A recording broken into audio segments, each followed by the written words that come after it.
Life is all about balance. It's a popular message today, one that we see everywhere.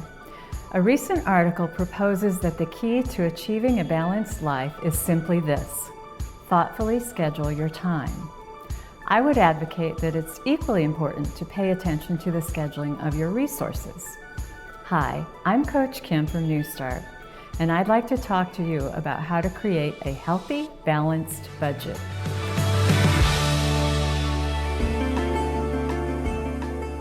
We live in a world where it seems that costs are always rising. It may feel harder and harder to keep up. But just as we have to make decisions on how to spend our time, we also need to mindfully decide how to spend our money. That's why I believe that a personal budget can go a long way in helping set priorities, bring peace of mind, and decrease stress. What does a healthy budget look like? A simple definition of a balanced budget is revenues are equal to expenditures. In other words, cash in equals cash out. A budget can appear to be balanced, but still not be healthy. Take Joe, for example. He creates a budget. He has $50,000 coming in for the year and $50,000 going out. He begins this year with a $2,000 credit card balance and $500 in his savings account. At the end of the year, his credit card balance has increased to $5,000 and his savings amount has not changed.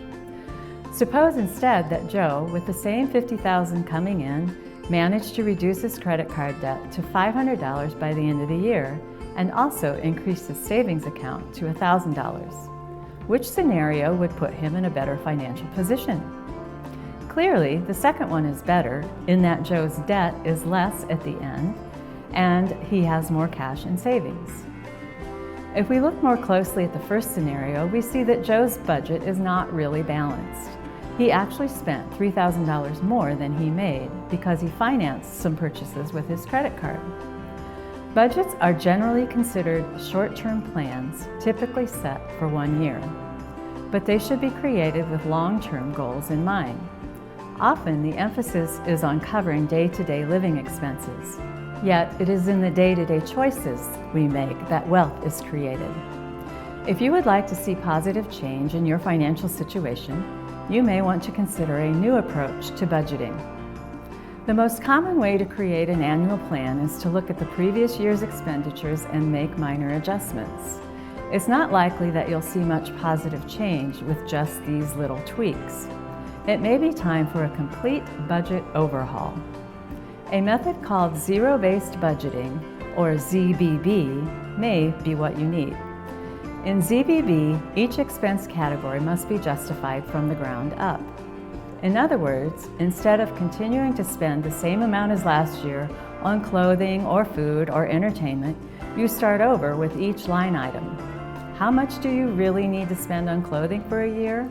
Only you can answer that question. But making a detailed estimate of what each family member will need can help you better determine where there are opportunities for cost savings. Zero-based budgeting takes time and careful thought. It may require you to distinguish between a need and a want. Tough choices are inevitable. Allocating more money to one area will likely require an adjustment in another. Deciding to buy something now may mean that something else gets delayed. Oftentimes, when juggling expenses, we think that the solution is to increase our income. Could I work more hours? Should I get a different, better paying job? Either option may come with increased costs. Transportation expenses may go up because of a longer commute. Working more hours may require additional childcare. Less time to cook may mean more restaurant or prepackaged meals. Not to mention those costs that are not so easy to measure. Loss of family time, less enjoyment of life, increased stress, and perhaps poorer health. Some may think that borrowing money is the answer to covering budget shortfalls. Remember, borrowing includes increasing credit card balances. Any type of borrowing limits future income because some of that revenue is already committed to paying off debt and the accompanying interest. As a result, future choices are limited. The most important rule in budgeting is to live within your means. I know that life is full of trials and that sometimes financial crisis hits. But when that is not the case, careful planning can help prepare for future times of need.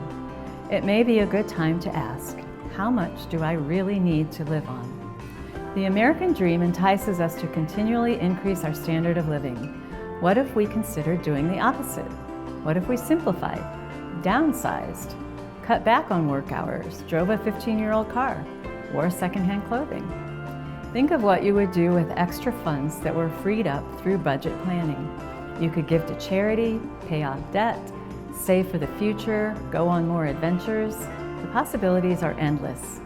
Chances are your life may feel a lot more balanced. I'm Coach Kim with NuStart. Thanks for watching.